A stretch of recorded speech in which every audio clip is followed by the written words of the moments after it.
ये देश डूब रहा है। यहाँ के लोग अपना देश छोड़कर भाग रहे हैं और दुनिया में पहली बार किसी कंट्री को क्लाइमेट वीज़ा दिया जा रहा है और We have no choice but to become the world's first digital nation.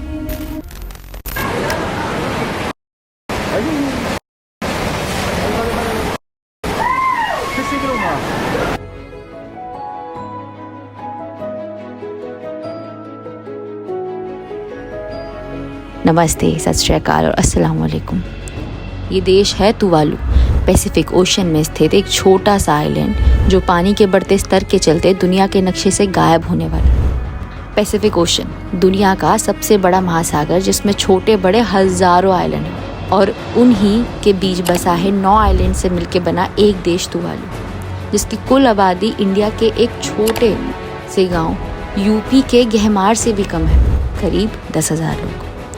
वैसे तो हम स्कूल के किताबों में अक्सर पढ़ते हैं कि आइलैंड कैसे बनते हैं, कैसे लगून बनते हैं और कैसे अंडर वाटर रिफ्ट पानी के ऊपर आ जाती हैं और आइलैंड्स फॉर्म करती हैं। लेकिन ये देश दुनिया का ऐसा पहला देश बनने जा रहा है जो नासा की रिपोर्ट के हिसाब से 2025 तक पूरी तरह पानी में जल समाधि ले लेगा, जिसका कारण है बढ़ता हुआ ओशन वाटर लेवल। आज क्लाइमेट चेंज के चलते पृथ्वी का टेम्परेचर तेजी से बढ़ता जा रहा है, जो आर्कटिक और अंटार्कटिक में सदियों से जमी आइस केप्स को तेजी से पिघला रहा है और इस बढ़ते जल स्तर की चपेट में आने वाला पहला देश तुवालू बन सकता है। लेकिन ये पहला देश है, आखिरी नहीं। इंडिया के गुजरात, मुंबई और लक्षद्वीप, दुनिया की पसंदीदा टूरिस्ट स्पॉट मालदीव्स, अफ्रीका के कई आइलैंड और कोस्टल एरियाज, चाइना का शांघाई, यूएसए का मायामी, बांग्लादेश जैसे कई कोस्टल कंट्रीज भी आज समस्या के खतरे में हैं। आज तुवालू की सरकार ने अपनी ज़मीन, घर, पेड़ पौधे, पत्थर, हर चीज़ की स्कैनिंग करनी शुरू कर दी है। वे अपने देश को दुनिया का पहला डिजिटल नेशन बनाना चाहते हैं, लेकिन ये उपाधि कोई अचीवमेंट नहीं, ज़रूरत है। लेकिन क्यों? मान लिया क्लाइमेट चेंज हो रहा है, ओशन वाटर लेवल बढ़ रहा है, लेकिन सवाल ये उठता है कि ऐसा हो क्यों रहा है। इसके पीछे 2 रीज़न है। पहला है नेचुरल, जैसे कि variation in sun's energy, volcanic eruption, change in earth's orbit, internal climate variabilities, continental drift. और दूसरा है एंथ्रोपोजेनिक रीज़न।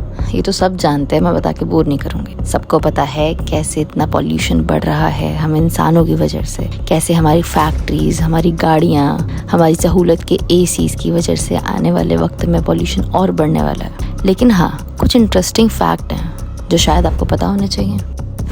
तो क्योंकि हम इंडियन हैं तो कुछ इंडियन एग्जाम्पल्स देते हैं। First, Jamnagar oil refinery in Gujarat, owned by Reliance Industries, दुनिया की सबसे बड़ी ऑयल रिफाइनरी जो per day 1.24 million barrel and annually approximately 33 million tons oil refine करती है, जिसमें से 67% ऑयल एक्सपोर्ट होता है, which means it contributes good amount in national building and national income.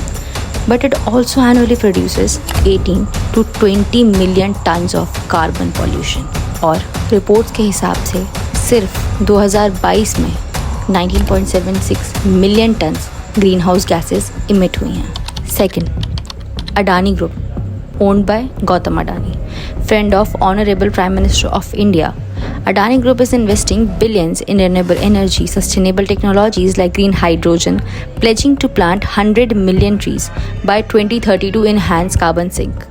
I know it sounds promising, but on the other hand, we have Udapi power plant in Karnataka, owned by Adani's. It has been major contributor of climate change, violating environmental laws and polluting its surrounding, जिसकी वजह से Adani power plant पे national green tribunal ने 52 करोड़ की penalty लगा दी।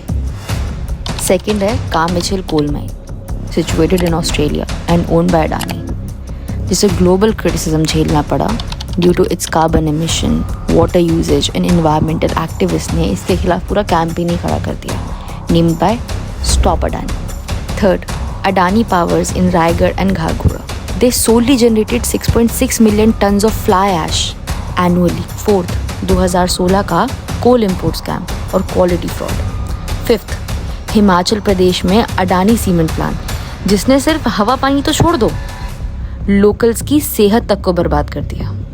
And list goes on. There is a very long list they are just 1 and 2 examples which I told you.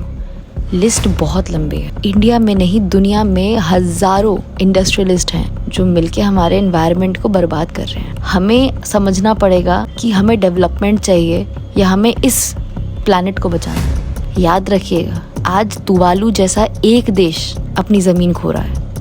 वो दिन दूर नहीं जब आने वाली पीढ़ियाँ पीने के लिए साफ पानी और साफ हवा के लिए तरस जाएंगी। Is this the world we want to build?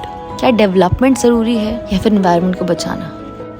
Factories या प्रकृति? This is a question of me to you.